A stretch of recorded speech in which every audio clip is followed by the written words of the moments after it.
Good morning friends, मेरा नाम है ज्ञान और आप सभी का मेरे यूट्यूब चैनल में स्वागत है। तो आज की वीडियो में फ्रेंड्स हम गोल्ड, क्रूड और बीटीसी का एनालिसिस करने वाले हैं और यह वीडियो एजुकेशनल पर्पस के लिए है। तो फ्रेंड्स आप इससे काफी कुछ सीख सकते हैं और जो लोग भी चैनल पे नए हैं चैनल को सब्सक्राइब करके बेल आइकन को प्रेस कर लीजिएगा ताकि हमारी जो भी नई वीडियो या लाइव स्ट्रीम आती है उसकी नोटिफिकेशन आपको मिलती रहे। तो फ्रेंड्स हम पहले बात करेंगे पीछे यानी फ्राइडे को जो हुआ। ट्रंप ने 100% चाइना पे टैरिफ लगाया। यूएस प्रेसिडेंट डोनाल्ड ट्रंप द्वारा चाइना पर लगाए गए 100% टैरिफ के अनाउंसमेंट के बाद ग्लोबल मार्केट का जो एक ओवरव्यू है वो मैं आप लोगों को दूंगा। तो ट्रंप भैया ने चाइना के रेयर अर्थ मिनरल्स पर एक्सपोर्ट कंट्रोल लगाने के एक्शन के जवाब में 100% एडिशनल टैरिफ लगाने का अनाउंसमेंट किया है। यह टैरिफ नवंबर 1, 2025 से लागू होगा। इसकी वजह से क्या हुआ, मार्केट में एक शार्प क्रैश आया, शेयर मार्केट धड़ाम हुए, आपका क्रिप्टो मार्केट धड़ाम हुआ, लेकिन गोल्ड ऊपर गया। गोल्ड ऊपर गया, क्यों गया ऊपर? क्योंकि जब भी ग्लोबल मार्केट में अनसर्टेनिटी होगी तो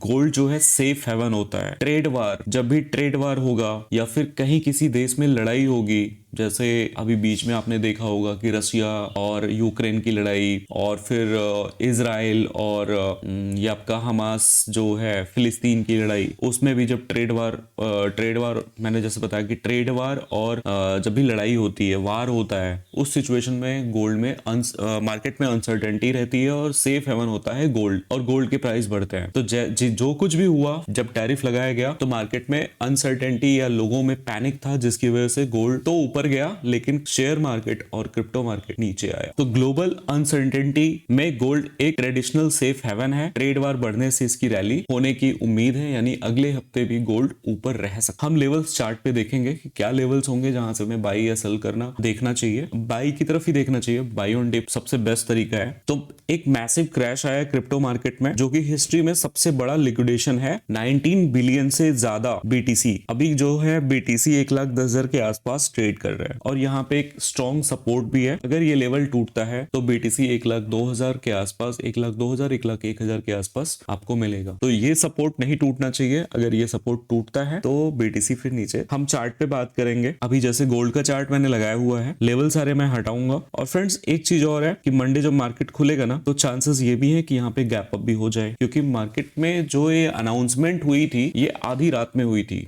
इंडियन टाइम के हिसाब से बात कर रहा हूँ, तो ये आधी रात में हुई थी, आधी रात में हुई और उसी टाइम पे जो है तो मार्केट क्रैश हुआ है। तैयारी पूरी थी, मैंने आपको लाइव स्ट्रीम में ही बताया था। जब 7-8 बजे ट्रंप ने जब इल्जाम लगाने स्टार्ट किए थे चाइना के ऊपर कि वो रेयर अर्थ मटेरियल को रोक रहा है एक्सपोर्ट करने से, मतलब जो भी है इल्जाम लगाना स्टार्ट किया, तभी मैंने कहा कि देखो भाई तैयारी हो रही है और ट्रंप अपना फ्रस्ट्रेशन निकालेगा, क्योंकि उसको नोबेल प्राइज चाहिए था जो कि उसको नहीं मिला है। तो वो एक सन की आदमी है और वो अपनी सनक कहीं ना कहीं तो निकालेगा। तो ठीक है, उसने 100% टैरिफ लगाया। आपको पता भी होगा कि वो अपनी बातों से पलट भी जाता है। अनाउंसमेंट उसने कर दी है कि 1 नवंबर से लगाएगा। हो सकता है कि आने वाले हफ्ते में वो पलट भी जाए, वो कह दे कि हमारी मीटिंग चल रही है चाइना के साथ और कुछ शर्ट आउट हो जाएगा। अगर ऐसा कुछ हो जाता है तो वापस से बीटीसी ऊपर जाना स्टार्ट हो जाएगा। कुछ भी हो सकता है, मार्केट में बहुत ज्यादा अनसर्टेनिटी है। जब से ये आ गया है, जब से ये इलेक्ट होके आया है, तब से मार्केट में बहुत ज्यादा अनसर्टेनिटी है। तो ये कभी अपनी बातों पे टिकता भी नहीं है। ये बंदा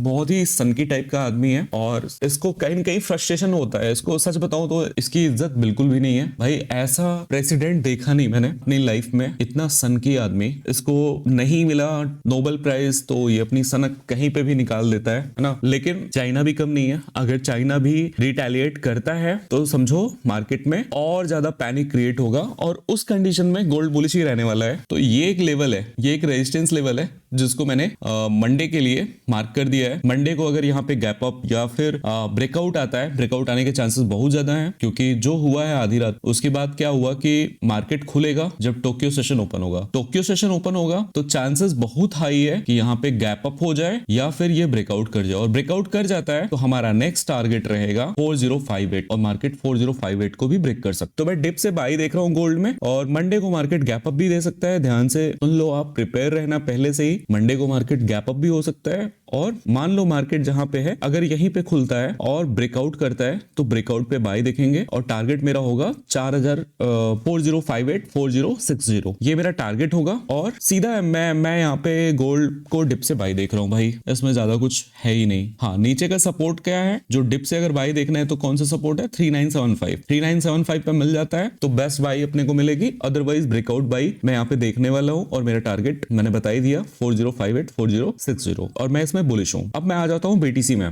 बीटीसी में देखो एक ट्रेंड लाइन बन रही है। अच्छा, मार्केट में जो भी कुछ होता है ना, उसका क्या होता है कि करंट में जो मार्केट चल रहा है, प्राइस चल रहा है, यहाँ पे एक बेस बनाया है प्राइस ने। कौन सा बेस बनाया है, अब देखोगे तो ये बेस बनाया है इसने 1,09,600, वही जो हम बात कर रहे थे 1,10,000 का सपोर्ट है, तो लगभग 1,09,600 का सपोर्ट बनाया है मार्केट ने। ठीक है, यहाँ पे एक ट्रेंड लाइन बन रही थी, ट्रेंड लाइन को ब्रेक करा है। ठीक है, अगर आप बाई ले रहे हो तो आपका टारगेट क्या होना चाहिए, आपका टारगेट होना चाहिए यहाँ पे फर्स्ट टारगेट ये होना चाहिए 1,12,200, और अगर ये 1,12,200 को निकाल देता है तो फिर 1,13,500, और फिर आपका लास्ट टारगेट रहेगा 1,15,300। ये आपके टारगेट होंगे, क्योंकि हम लेवल टू लेवल मार्केट को देखेंगे। और लेवल टू लेवल अगर मार्केट को देखते हैं तो यहाँ पे आप देख सकते हो ट्रेंड लाइन को बहुत ही अच्छे से ब्रेक किया है मार्केट ने। प्राइस को जो है ऊपर 1,12,200 तक जाना चाहिए फर्स्ट टारगेट। सेकंड टारगेट आपका रहेगा 1,13,400, और फिर इसके बाद 1,15,000 का टारगेट आपका यहाँ पे बनेगा। अच्छा ठीक है, अब ये 1,15,000 को अब ये ब्रेक कर जाता है, 1,15,000 को अगर ये ब्रेक कर जाता है तब तो इसमें बुलिशनेस देखने को मिलेगी,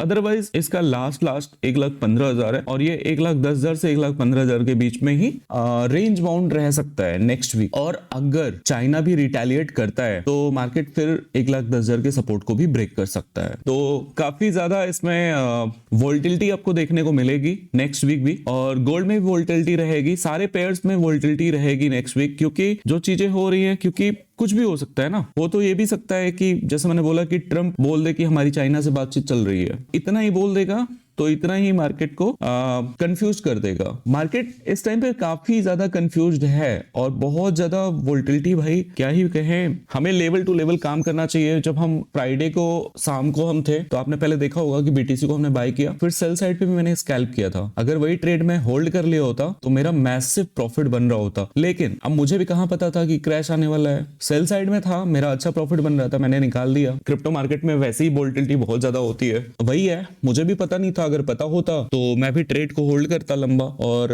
एक मैसिव प्रॉफिट ले जाता वहां से। लेकिन ठीक है, जो कभी कभी होता है उस पर इतना ज्यादा फोकस नहीं करते हैं, जो हमेशा हर बार होता है हमें उस पर ध्यान देना चाहिए। अब मेन चीज क्या है ना, आप अगर ऐसा लगाते हो, मनी मैनेजमेंट करते हो, तो मार्केट में कुछ भी हो जाए सेफ रहोगे। लोग फंसते इसलिए हैं क्योंकि लोग ऐसा नहीं लगाते ना, लोग समझते हैं मार्केट की यही लिमिट है, मार्केट में तो बस इतना ही है। अभी सोशल मीडिया पे आप जाओगे ना, जितने ट्रेडर है परेशान है क्योंकि सबका बड़ा बड़ा लॉस हुआ है, सबका बड़ा बड़ा लॉस हुआ है। ये अनएक्सपेक्टेड था, ये अनएक्सपेक्टेड भी था और ये हिस्टोरिकल भी था। इतना बड़ा क्रैश अभी तक नहीं आया था बीटीसी में, ये सबसे बड़ा क्रैश है। तो इसके बारे में किसी ने सोचा ही नहीं होगा। मेन चीज है, सब लोगों ने 1,10,000 के नीचे सोचा होगा कि 1,10,000 के नीचे तो जाने वाला है नहीं। जहां पे ये ट्रेड कर रहा था 1,18,000, 1,16,000, 1,19,000 पे ट्रेड कर रहा था, तो हर किसी के दिमाग में ये रहा होगा ना कि 1,10,000 के नीचे थोड़ी जाएगा। बड़े से बड़े लोगों के मतलब अब ये सोचो, अगर किसी ने डिप में भी बाई किया होगा ना 1,10,000, 1,11,000 पे भी अपनी बाई लिमिट लगाई रही होगी, उसका भी अकाउंट वाइप आउट हुआ होगा, वो भी लिक्विडेट हुआ होगा। तो इतना बड़ा क्रैश था। मैंने आपको बताया ट्रेंड लाइन ब्रेक हुआ है तो आपका टारगेट ये रहेगा, इसके बाद 1,13,200, फिर 1,15,000, और इस बीच में ये रेंज बाउंड रह सकता है। 1,15,000 से 1,10,000 के बीच में ये रेंज बाउंड रह सकता है बीटीसी नेक्स्ट वीक। और हम क्रूड पे आ जाते हैं। क्रूड में जैसे मैंने आप लोगों को बोला कि 55 टैरिफ का इंपैक्ट यहाँ पे भी आएगा। 55 का लेवल आप लोगों को बताया था मैंने,